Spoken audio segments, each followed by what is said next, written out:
Welcome back to the Locker Room podcast. I'm pleased to say that we've got our own Stevie Poacher on the show today.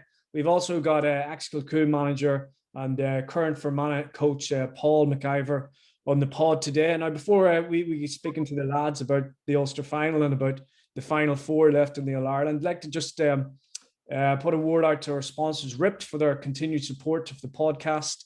RIPT's digital coaching platform provides us with everything you need to optimize the performance of your athletes. So head over to ript.app for more information. Okay, let's get cracking, lads.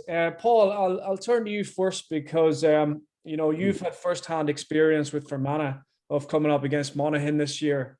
Obviously, they battled hard there against Tyrone. They didn't really start that well. Obviously, Tyrone lost 4 players due to COVID. But what were your thoughts on the game, Paul? I thought it was a very tight affair.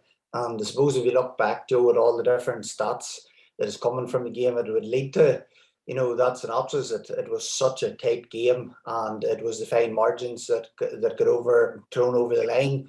You're saying about the absenteeism, Tyrone actually had 7 players absent over the course of the game, plus their managers. Leading into the game, that must have been very overwhelming for, I suppose, the management to try and figure out what was going to happen the day of the game. Especially, I heard Pat Spillane talking about Mayo and about how Mayo had to overcome it against Leitrim. But in seeing the likes of Tyrone and Monaghan and being such a tight match, it's saying fine margins, and as a manager trying to get all the matchups right, the week leading into the game, all the tactics right, and then all of a sudden you're thrown that you've got 7 players due to COVID and injury and food poisoning and different things like that. It must have been very upsetting for Tyrone, but their sheer class showed in the end. But you have to say, Monaghan threw the kitchen sink at Tyrone in every way, and Tyrone, I suppose, went very tactically, man for man, put a lot of pressure on Monaghan out the field. Monaghan, I thought, took an awful lot of time to get to grips with that. Suppose the likes of Darren Hughes, for example, would have been, coming bombarding through the middle. You'd have Carlo Kong coming bombing through the middle. That didn't happen this week because the Tyrone players were up in their faces and weren't allowing them to get that. And I suppose if you look back at our game with Monaghan, we conceded a lot of ground. We were concerned about Beggin's kickouts. We were concerned about a number of things. We competed really well, and we felt that we played really well against Monaghan. But ultimately, the game was, the breaking point was them coming marauding through the middle to get the goal against us. Tyrone didn't allow that to happen. And as I said, I think it took Monaghan a wee bit of time to get to that. I suppose the big turning point in the game, it was 2 turning points for me, was between the water break and the half-time whistle. Tyrone went from 6 points to 11 points in 10 minutes. Their forwards were just absolutely unbelievable. Everything that they hit went over the bar. And I suppose Bonte got them in at half-time. And, the change of Kearns coming into midfield, we noticed that ourselves, even against us. He's such a massive influence in winning primary possession. And then Monaghan started getting themselves into the game. And, that last 10 minutes was it was anybody's game. Anybody could have won it, Joe. Real entertaining, and I really enjoyed the tactical end of it. And Stevie, Paul mentioned Tyrone's scoring efficiency. I think they had something like 19 attacks and 19 shots in the first half. What were your views on the game? Yeah, no, listen, echo a lot of what Paul has said there as well. It's interesting, obviously, listening to himself, who's come up against Monaghan this year. I hadn't kept a real close eye on that side of Division 1 because it was on the other side, but I can know from watching on the TV, one thing that has struck me about Tyrone this year, Joe, is they actually have added a bit of physicality around the middle third, which they traditionally probably haven't had over the last number of years. They've always struggled in around the middle. Obviously, McKenna is a huge plus for them. I think even the one that Beggin robbed, everyone was talking about Beggin's tackle on Matty Donnelly, but McKenna got up Aussie rule style and flicked one on in the lead up to that move, which was class. The sort of the over the top kick out Donegal were famous for. They've added in big Kilpatrick as well there to the middle of the field, which has given them that wee bit of physicality, and it means then because they have that, Joe, what Paul was talking about, going after the kick out and things like that as well. When you have that around the middle, you can become more confident going after opposition kickouts, because you know if it does go long, then you can break even in around the middle. McCurry's been a sensation for them this year inside. I think if they had a fully fit Cal McShane, I think they'd be in a much better position heading into the Kerry game. But looking back at the game at the weekend, as Paul rightly said there as well, it was an intriguing tactical battle. It really was. And before the game, I had sort of said to a few friends of mine as well, we talked about the two goalkeepers, how unique they are in the way they play the game, and how they obviously, it's nearly like a small strategic battle within the bigger picture. That Morgan coming out and closing off space, and Began coming out as well in the second half, and mirror image that. And I know towards the end it became a wee bit frantic and a wee bit sort of chaotic, is what you would call it, maybe the last 5 or 10 minutes. But that's what you want in a championship game. That's, as a neutral, as a supporter, that's what you want to see. But going back to what Paul said about the disruption, it's astonishing, because people on the outside probably wouldn't realise, the preparation, the detail. Paul's probably in the similar mode to ourselves, and the fact that if we were playing a league game on a Friday night, I'd be telling boys on a Monday, you're picking up Paul Devlin, or you're picking up, Ross McGarry this Friday night. That's your matchup. Getting a player in that psyche from the start of the week, and all of a sudden, if you have a player in that mindset, in that mode, then a Thursday says, "Look, I'm gone with COVID." All of a sudden, you're having a plan and readjust straight away, and hugely disruptive to their team. I actually thought when it happened on Sunday or Saturday, sorry, it was the first time I was aware of it. I hadn't heard anything that it had happened. I just, when I turned on the TV, I realised, Jesus, what's happened here? I actually thought Monaghan would have beaten them. And just what Paul said there now, their normal running game, McConnell and these guys, it wasn't there in the first half. But listen, Monaghan have a serious energy line inside, with Jack McCarn, McCarthy, and McManus. And I thought as well, Paul, I don't know what you thought, but I thought Tyrone got their matchups really well in those three men. And I thought as well that the job that Hampsey done at times on McManus was top class, considering the influence McManus had towards the end of the Armagh game. Yeah, if you been at the game, you would have noticed that for some strange reason, I don't know why, Monaghan seemed to try and drag Poddecampsie out the field. McManus spent an awful lot of the time out the field trying to get a one-on-one confrontation to try and take Poddecampsie on. In fact, it kind of worked against Monaghan, because Poddecampsie is no better player than Poddecampsie getting up the field, and what a point he kicked from the outside of his right foot. Massive contribution to the game. Just also back Stephen there with regards to, because I know, and I've noticed now, Tyrone, the last 3 or 4 games, they've always wanted to finish really strong, and they've made massive impact off the bench in the last couple of games, the Cavan game, the Donegal game. Joe, whenever you think about it, them 7 players that were missing, that's some difference going into the last 10 minutes. You have no Burns would have started, the 2 Brennans, Tiernan McCann, Liam Rafferty, Richie Donnelly, Connor Shields. These are all players that Tyrone could have brought in. You're replacing them boys at the start. So Tyrone were very lucky, in my opinion, that that purple patch they hit before half time, because I tell you what, they didn't have that impact coming into the game that they would like to have had. And I suppose that's why the impact of COVID has been such, it's been so hard to handle for managers and coaches. I know myself, I'm helping with Dromore there at the minute, and 2 Friday nights ago, Colin McCullough was ringing me. 5 or 6 boys they had a 2-week break in Tyrone club football, and they were just back. A lot of boys were back from holidays, and he got a phone call Friday morning. 5 players had tested positive. Big league game that night. All of a sudden, you're delving into number 16 to 20.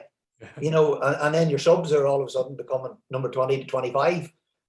So that it does have a massive impact for the management, and I think the players just get on with it.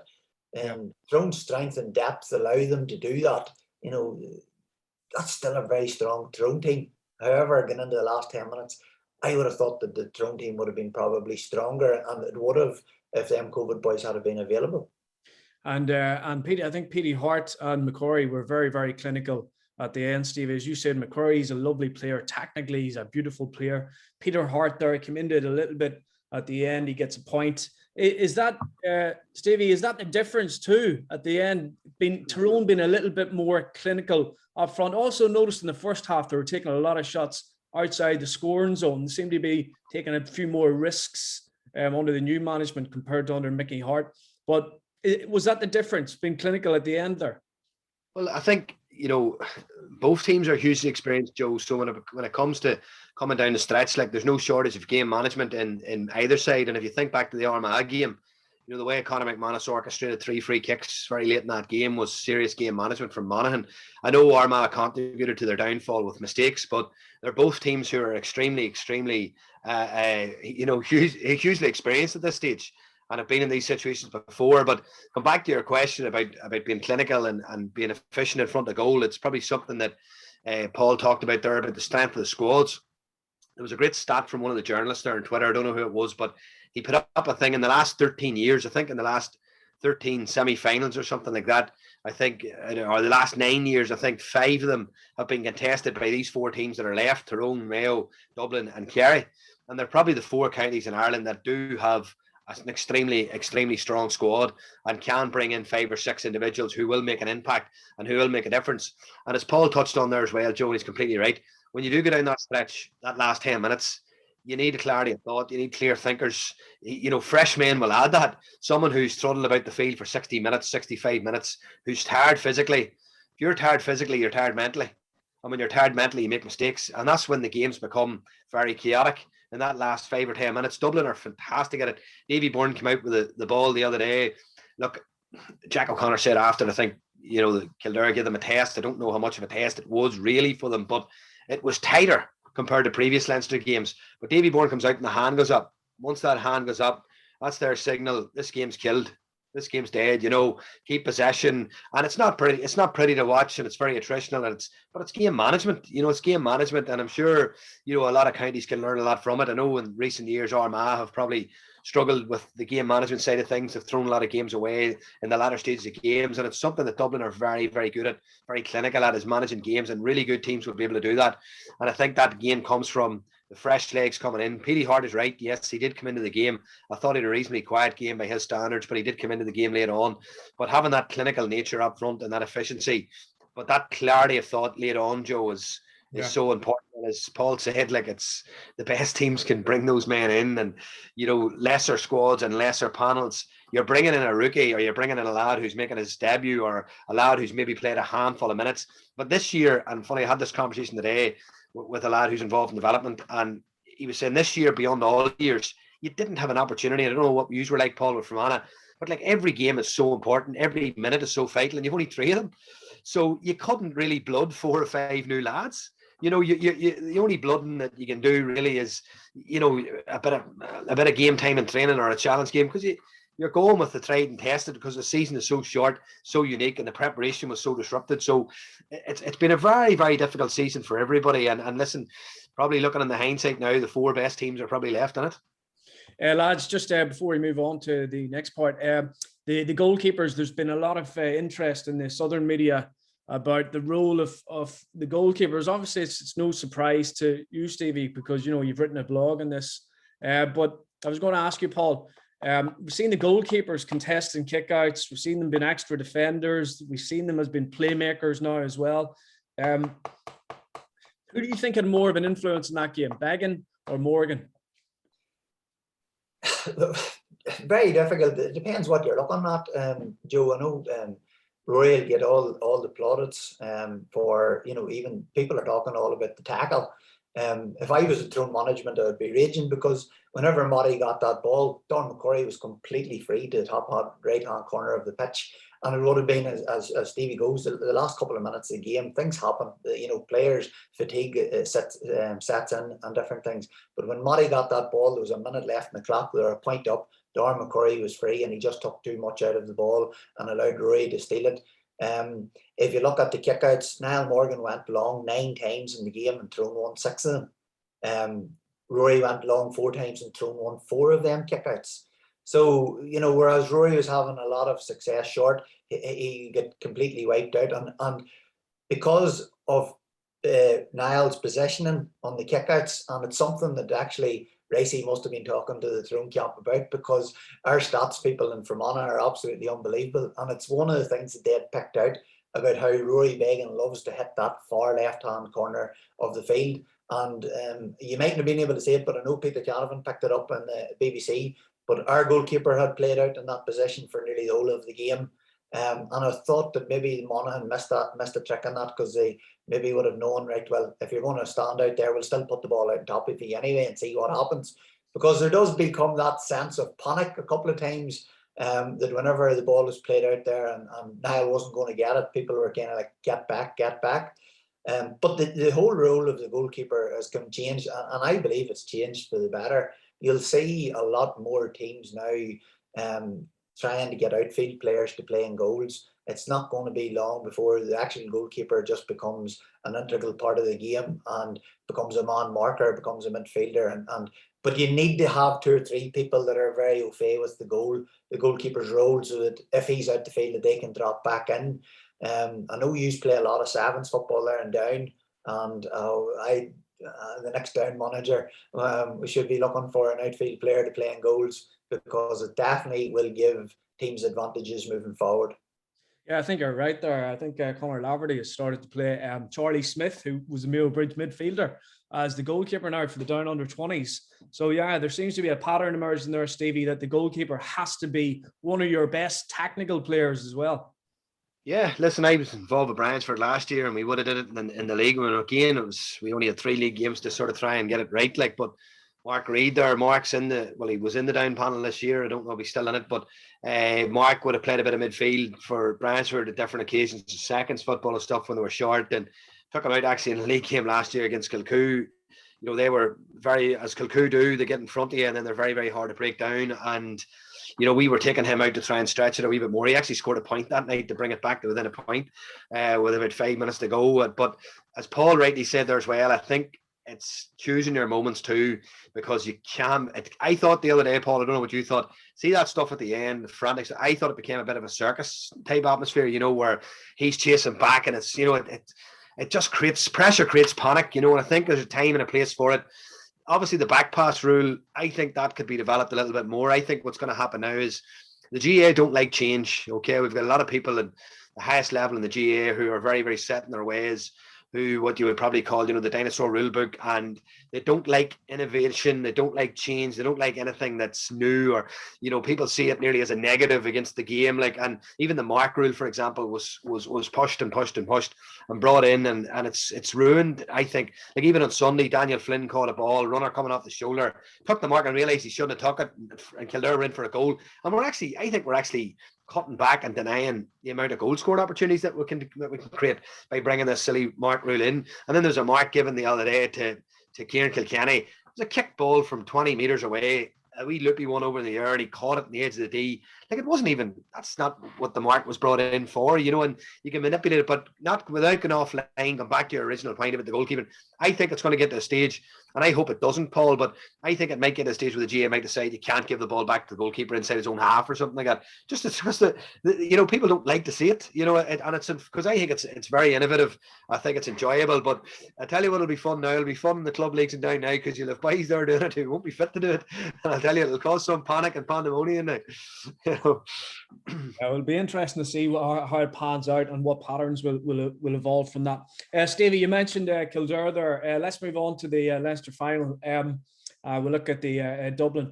Dublin beat Kildare, Stevie, by 8 points, but it was the smallest winning margin in a Leinster final for 8 years. Obviously, before that, Meath ran them close too. Cluxton's gone. Con looked a wee bit quiet inside.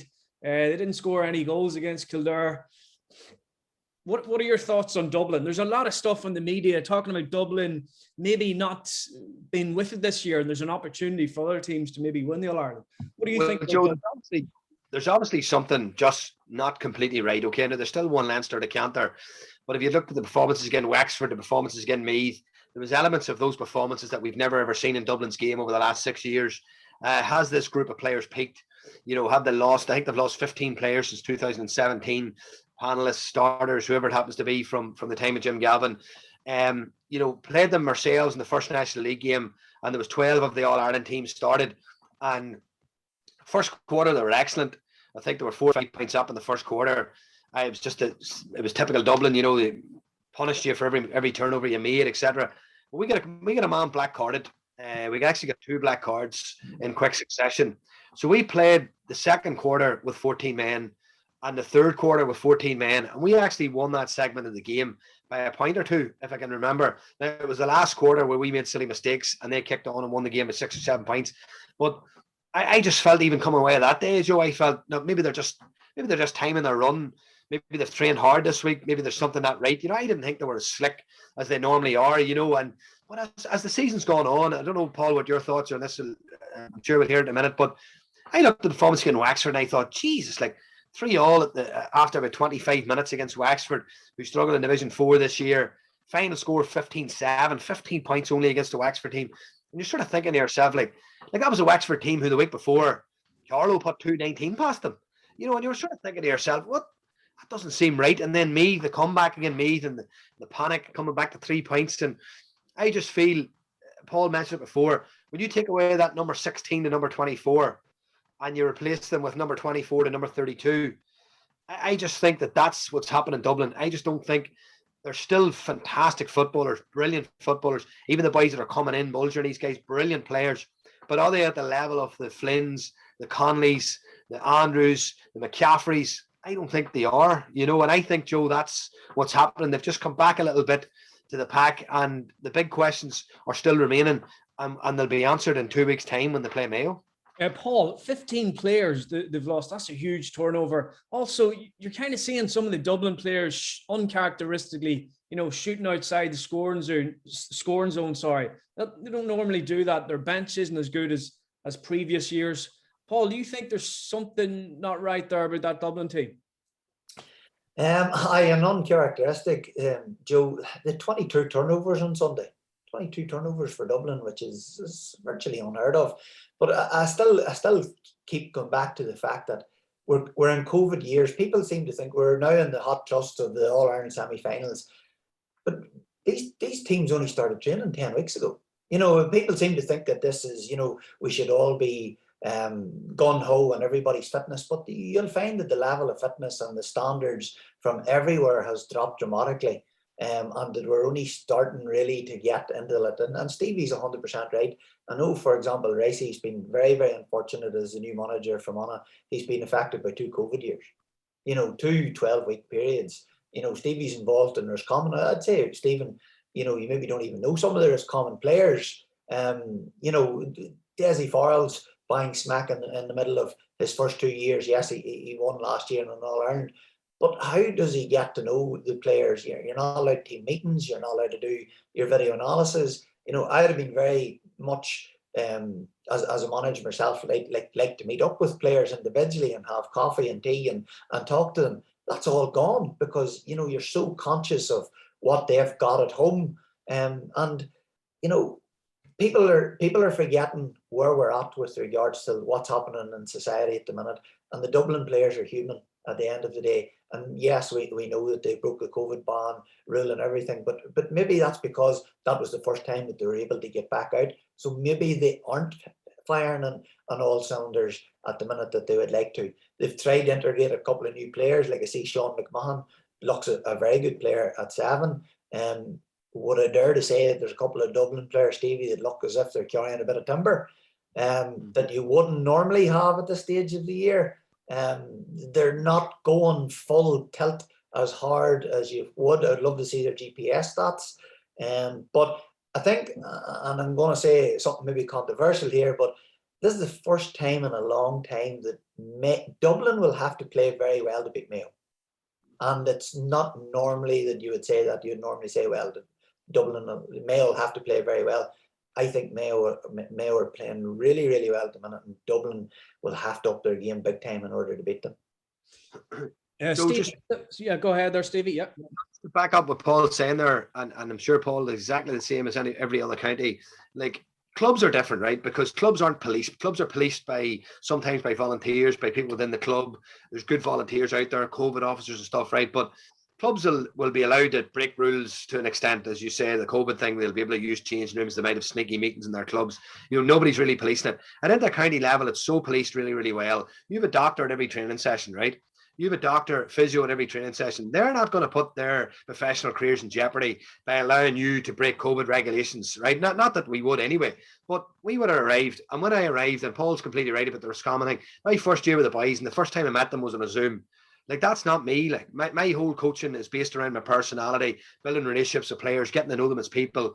Just as Paul rightly said there now, striking that spirit, that cohesion that you can build through that, and players, remember the great John Morrison saying, I've said this numerous times, players won't care what you know until they know that you care. But it's very, very hard to build those relationships in this time. You're arriving at training with a mask in your mouth. You're going into a big gymnasium, size of sports hall. Players are spread out. They're not sitting together. There's 4 or 5 meters between each one. There's a quick briefing before training. You're out on the pitch. Mask comes off for the session or whatever it happens to be. You take the session, the mask goes back on, you go in, you left your food on your way home. Like, that was never the case, You would sit down and you would have had your meal together, you would have had your food together, and a bit of crack, a bit of carry on, a bit of banter. You might have done a bit of video work after training, there might have been a bit of a meeting or whatever it happened to be. You could have pulled 3 or 4 bites. Even when you're talking to players now, you can't put an arm around them.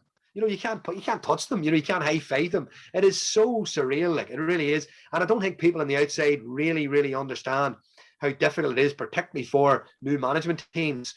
Paul talked about Ricey's 2 years with Fermanagh being COVID ridden. Like, that is so difficult. You can't go away on weekends. But we used to go away with Carlo. I know we're financially tied. But Turlock O'Brien would tell you, we went to the Johnson house for 2 nights, say Friday night and Saturday night. But the work that you would have got done over that weekend, the cohesion that they would have built, the spirit that you would have built up, even a couple of jars on the Saturday night for the boys, it was absolutely priceless. Like, those things are so important. Like, and then obviously the conditioning side of things, you can train, Paul will tell you here now, you can train on your own as an individual all you like, Joe, but nothing beats that collective training, and the competitiveness of it and the intensity of it. And that's what gets you fit, and that's what gets you sharp. And I think the fact that Dublin were probably caught, I would say then they have done nothing since that. Whereas probably the majority of counties that I know of, and Paul probably the same on his doorstep there, neighbouring counties, training away like dogs. And those were the counties who actually probably stood out this year, away from the norm and had a little bit of success because they were training. We had 9 sessions, Joe, 9 before we played Dublin, 9 training sessions, like, madness, like, so it has been an extremely difficult year in that respect. And I think it's something that's probably has been, and I'm glad Paul mentioned it, because we probably are expecting Dublin to be at these high standards. Like many players would have been in contact with a ball over them lockdown months, or all right, banging a ball to the wall back to yourselves grand, but having it zipped to you from a kick pass or moving or whatever it happens to be, so it's no, it definitely is major impact. The other thing, Stephen, is I don't know, but that people might be aware, but the GA has only allowed you to have so many collective sessions. We were only allowed to do 2 collective sessions and a match at the weekend, or 3 collective sessions in the week. Like, that's virtually unheard of at inter-county football. Normally them boys would be, 5 nights a week, 6 nights a week, but we weren't allowed to do that. So as Stephen says, you get into a national league off the back of 9 training sessions, then you're hit in with 4 matches in a row. You do no work in between that. And then you've got men missing left, right and centre because of COVID. So we don't know what the impact of the Dublin setup is, but we do know the impact that it has had on Tyrone. Maybe Dublin, especially in the capital, have a lot more disruption than the rest of us. So maybe that's why they're not where they're supposed to be at this current moment. Jimmy McGuinness, Stevie, he wrote in the Irish Times there that Dublin are stronger, faster and more agile than any team in Ireland. He says the key to beating Dublin is to bring them into the trenches. Did you read that? I don't know what he means by that, bring them into the trenches. Well, I would say it probably means, turn it into a real attritional affair and a real dogged encounter. But like, Joe, I think everybody at this stage, like, listen to Paddy Andrews giving off that Kildare were dropping off the kickouts, but sure, teams are pressing the kickouts and getting cleaned out. So I don't know, like you can do, everyone's got their own philosophy and how to beat them, and yet we haven't seen it in championship football in 6 years. Maybe this year will be the way. Maybe this year will be the year that they'll be caught. But it's hard to know what to do, because everybody has done it. Everybody. Tyrone have tried to go defensive. Mayo have tried to press them high. For me, I look at their process, their system, Joe, and if the 4 teams left, and Paul probably he would have been, very, very well organised when he was Coulter manager, and they would have played a very, very certain way, and everybody knew their role, and I think that's vitally important. Like, everybody knowing the role, everybody understands what their role are, and I think at Dublin that is very still clear that everyone is sort of still sticking to the process. They don't deviate away from that. I thought in the second half against Kildare in particular, there was elements of that coming back where they weren't taking those pot shots. Their shot selection, you're completely right, in the first half was shocking. But in the second half, they were back to their normal, ball retention, moving from side to side. And this is something that interests me about them. They're actually the best team in the country, right? But they're also the most predictable, because they're not going to take those pot shots. They're not going to take those high risks. They're not going to chase that goal that Kerry will chase or other teams will chase, that Mayo will chase. So they are the most predictable, and it's something that sort of makes me think, like, is there a way of looking at it? Because they're all based around stats and data. Dean Rock won't even take free kicks now that are outside the high percentage zones. Everything is driven by data and by stats with them, So McGuinness is probably talking about going back to the Donegal template of hugely attrition. But to play like that, you need fierce athleticism, fierce conditioning levels, and a really good bench. And the team that's probably the three teams that are probably, I would say, probably Tyrone, out of all three of them, and Tyrone out of all three of them are more equipped if they were still in that process of sitting in deep and playing them in the counter-attack. I don't know what Paul's views are on it, but it's going to be an intriguing few weeks. Well, Paul, Dublin play Mayo in the semi-final. You said earlier that Dublin have to play really, really well to beat Mayo. Just having a look at Mayo, Paul, they looked very good there. In the first half against Galway might have been a bit of concern, but the second half was an excellent performance. What are your thoughts on that sort of semi-final game, or your thoughts on Mayo in general? As I said, I think Dublin are going to have to play really well to beat Dublin or to beat Mayo. I think Mayo have added serious athleticism and pace to their team in all areas. If you look at their defence, the fact that they're able to bring McLaughlin only in as a sub, that's a flying machine, wing half back. I know Cillian O'Connor's going to be missing. Aidan O'Shea's in the shape of his life. The fact that over this last number of years, maybe they're so over-reliant on Cillian O'Connor that everybody else has maybe decided to increase their performance by 1%. And if everybody increases their performance by 1%, that's 15% as a group and as a team. So that's massive, and that could have a massive impact in the game. And I think whenever McGuinness talks about going to the trenches, I think Tyrone have shown over the last 3 games that they can vary their tactics and their style of play. They were very defensive against Donegal. They went man for man against Monaghan. I think if Mayo were to win the game, and I think they can win the game, if they go toe-to-toe with Dublin, I think they'll give Dublin serious issues. I think they've got the pace to mark the Dublin's players, and I think they've got their mobility around the middle of the field now to really, really threaten James McCarthy and Brian Fenton. Kickouts are going to be massive. One thing that really impressed me about Dublin at the weekend was even the fact that they had figured out the Kildare kickouts, and within 3 or 4 kickouts, they'd noticed that the goalkeeper's going to his right-hand side into a pocket, and all of a sudden James McCarthy and Brian Fenton and boys started to drift.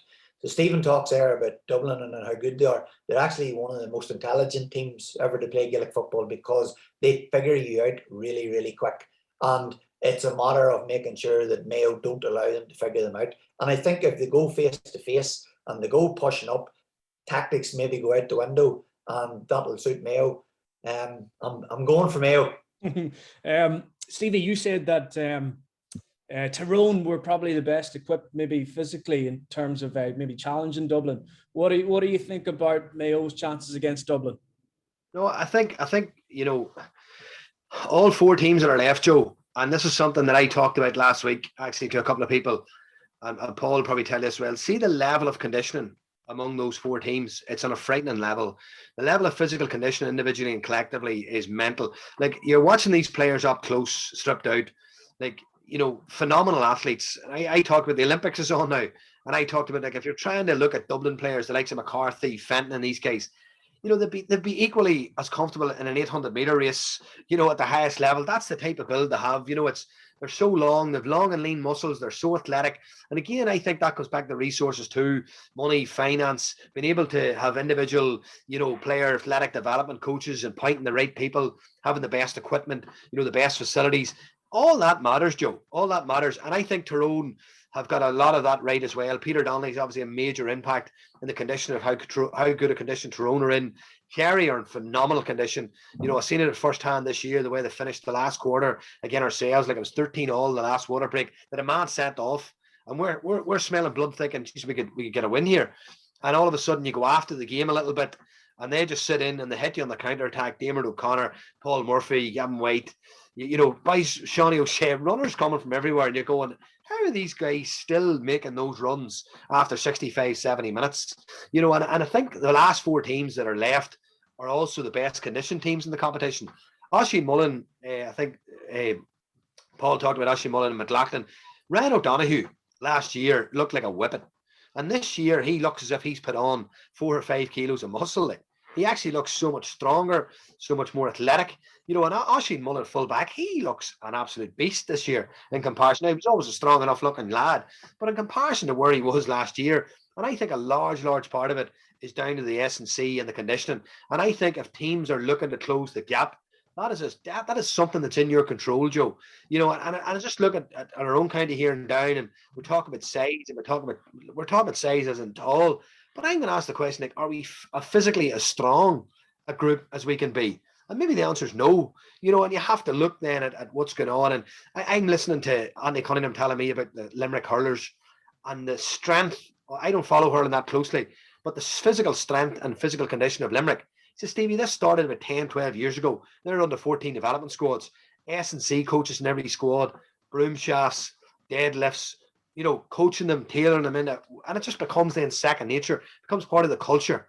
You know, when that creeps in, it's much easier then when you get to senior level, but you could go into a group of players who have been bereft of access to proper strength conditioning, and that's even at the highest level, Joe. That's even at the highest level. I don't know what your thoughts are, Paul, on that aspect. If you look at Stephen, if you look at the impact that Derry had this year, their conditioning this year is frightening. Like, I know Gareth McIlnis is a neighbour of mine. Gareth McIlnis is, I never seen a man in shape like it. But they have made massive gains this year through one way or another, but their physical conditioning has got them competing with Donegal at that top level. But I want to go back on a point that you said there earlier on about the top 4 teams left. Their skill execution is at the highest level. They're the most skillful teams left. And like, I'm privileged to be involved in Tyrone football. The skill execution of some of the club players in Tyrone and the coaching that's going on in Tyrone club football is at a massive level. There's 5 or 6 boys I could tell you that I've come across in league games that would walk on to any other county and they're not getting a sniff in County Tyrone in club football. You know, so there's definitely, they're the 4 best conditioned teams. They're the 4 best skillful teams. Like, I was talking to Joe recently, or Joe McMahon, and the hammering that they got from Kerry in the last game. But what Joe said was he never seen a level of skill like it that day. You know, their kick passing, their accuracy, their handling, their dummy, and their skill execution was just at a different level. And that's something for the rest of us to try and get towards that. You know, when if you mirror that skill and you mirror that physical fitness, you know, you're going to give yourself a real good chance of competing at the top level. And this is one of the reasons why Dublin have been dominant for the past 10, 12 years or so, is because of their technical ability, because their kick pass and their hand pass, the basics, Paul, isn't it? We had Mick Bohan there during lockdown. Me and Ricey had met with him on Zoom, and we had got you know, all the different skills that he had been using with the Dublin footballers and the ladies. And like, I have to say, you know, if you ever get an opportunity to meet Mick, and I'm sure Stephen, you have met him before, but like, everything that he does is to do skill execution, and he has that done. And Mick would tell you that coming through, Dublin have even more skillful players coming through over the next 5 or 6 years. So it's something for the rest of us to look at. Watching that second half, Paul, on Sunday against Kildare, and there's balls going into the forward, that sort of one bounce pass coming off the surface at pace to them, and you're nearly waiting for the full forward like a Kilkenny or a O'Callaghan to drop it. They never drop it. You know, their first touch is, as you say, is class. I watched. I was at a coaching conference Bowen done, Paul, years ago, Crow Park, and like simplistic stuff, but really, really, you know, skill refinement, refine the basics, you know, continue. And it's what you call the arrival activities, Paul, at training, where players come down, Dublin players are there, they're working on their shooting, they're working on their left and right foot, they're working on the basics, you know, and all those things that are in your control, you know, and it's something I totally agree with you. Their skill level is, their skill basics. Do you not find, Stephen, that the teams that are up there and feel that they can win will buy into an awful lot of that, a lot more than maybe the teams that don't, because I'm finding, and we're doing I've done a lot of coaching over the last two or 3 years with different teams, but it's the buy-in from the Tyrones and the Donegals and the Dublins and the Kerrys. They'll try these things, whereas everybody else thinks they're a waste of time when they're clearly not. Yeah, everybody's looking at the bigger gains. They think that that's the bigger picture, the sexy stuff, where it's actually, when you go back down to it, it's the core fundamental basics that a lot of teams actually really need to harness and work on, performing the skill under pressure. Yeah, it definitely does seem to be the basics, lads, that they've perfected the basics. Right, lads, moving on to our last team, and they're actually the favourites. I've had a look on Paddy Power today, and Kerry are actually favourites to win the All-Ireland, which hasn't been the case for a very long time. What are your thoughts, Paul, on Kerry? I know David Clifford's been a bit quiet. I think his brother there, Paddy, has shown him up a little bit. Do you think Kerry could win it? Do you think they justify that favourites tag? I'm in two thoughts over Kerry. I think going forward, they're the best team in Ireland, and if this goes to a shootout and toe to toe, I think Kerry won't be stopped. However, I have still grave reservations over their defenders. Jason Foley at full back. If you look at their half back line of Galvin White, Breen and Murphy, they're all really attack minded. The breeze through Munster, they did fairly well in the National League as well. Going forward, phenomenal. Tom O'Sullivan even from cornerback is an outstanding player. However, Hurley, I think, give the rest of us a wee bit of hope that they could be upset, because single-handedly took the game to them in the first half. He gave Jason Foley an awful run around until Kerry made a wee bit of tactical changes. It depends very much on how they will deal with what Tyrone set up. If Tyrone decide to go man for man, face to face, there's only going to be one winner. Kerry's going to just absolutely shoot the lights out. If Tyrone tactically get this right and kind of go defensively a wee bit, then maybe push up on them face to face at times, I think they'll give Kerry their fill of it, because Tyrone do also have really, really good forwards. But for me, they are the team that everybody else has to stop and has to try and figure out a way of beating. And if Kerry get to play their football, there's only going to be one All-Ireland winner this year. Stevie, Logan and Dooher, they have to change it tactically against Kerry, as Paul said. They can't go kind of man-to-man, gung-ho in order to win that game. Do you think Logan and Dooher will do that? Yeah, I do, Joe. I don't think they're naive enough to realise, they conceded 6 goals the last time they played Kerry, and I think that has actually probably been a good thing for Tyrone, because we actually played them the following weekend after Killarney in a challenge game up in Fermanagh, up in Roslay. We actually scored 4 goals ourselves, and I came away that day thinking how open they were, and how I had never seen Tyrone as defensively open, and I think they probably battened down the hatches since that and decided, look, we're going to have a bit of balance. Paul struck a lovely chord there when he mentioned about the variety in their play. I noticed a couple of things on Saturday against Monaghan where they got the ball, and normally you would see a Tyrone team get a ball in around their own 45, in around that sort of middle third, and the only thing they would do would be run it. But I actually seen a number of occasions on Saturday where they just went long diagonal route one, Paul, into a big man inside and looked to flick it down. And, and I noticed, even if you can mix that up, Joe, it gives you, it just adds another string to your bow, because Tyrone have never had an issue defensively, never, because they've always been very a tough nut to crack. They've always had that ability to grind out attritional affairs.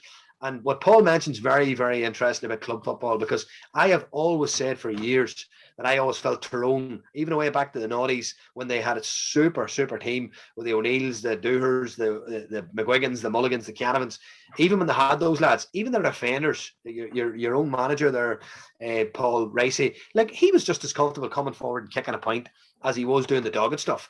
I always felt Tyrone players had an unbelievable level of ball retention. Joe, I was involved in underage teams in Down for the guts of 10 years from under 15 right up to under 21 level. And I came up against Tyrone many's a time. And I come up against them in schools football, underage football. And one thing about all their young players is they're all comfortable in the ball. They're all good ball players. And I went down to our bowl last year.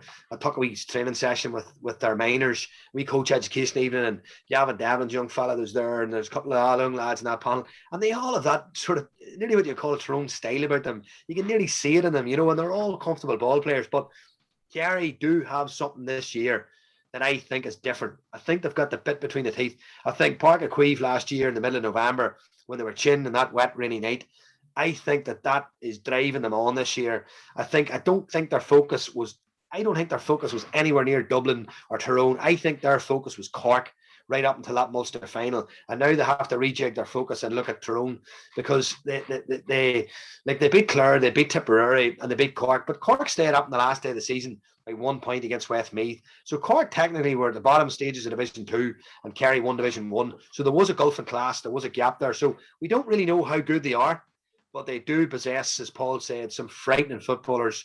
They've got the ability to blow teams away, Joe.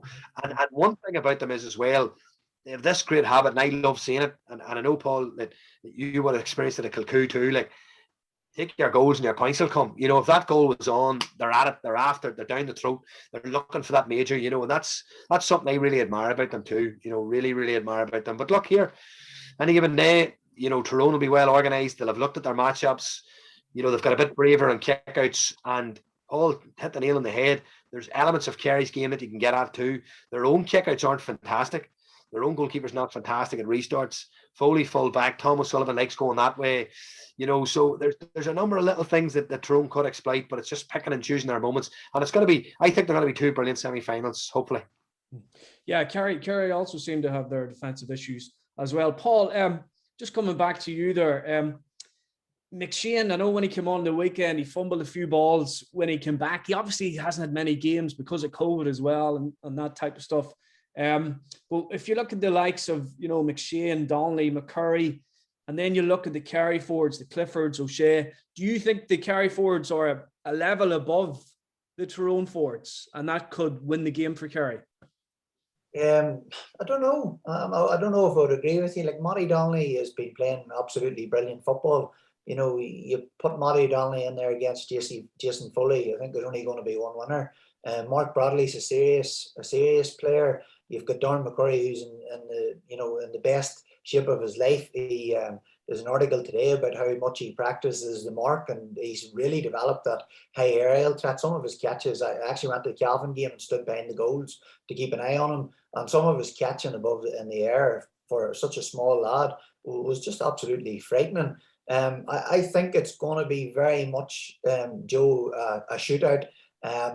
Yes, you've got Clifford, who on his day could give you, but I just think Tyrone have Padraig Hamsey and McNamee, who are two really, really good defenders, and maybe will be able to mark some of the Kerry forwards. Whereas I don't know if the Kerry defence have the same defensive powers, and I think Kerry are worried because I've seen Naaman Fitzmaurice recently there had said about that the league match was Tyrone had trained that morning and hadn't taken the league match serious. That's lies. Like, that's not true. Tyrone went down to win that game as much as possible, but they just got a lesson that day. But I think they'll have learned from that very much so. Still place Kerry as favourites, but I still think on their day it'll be dependent if they can figure out Tyrone or not. Yeah, should be interesting. Lads, I'm going to put you on the spot here. Just a final question. Stevie, who's going to win the All-Ireland? I'm gonna go with Mayo to beat Dublin and then Kerry to beat Mayo in the final. Okay, I'll hold you to that. Paul? I'm gonna go with Mayo to win and them to beat Kerry in the final and to break the hoodoo. Also great footage of that game that you were at in Rosslea there, Stevie.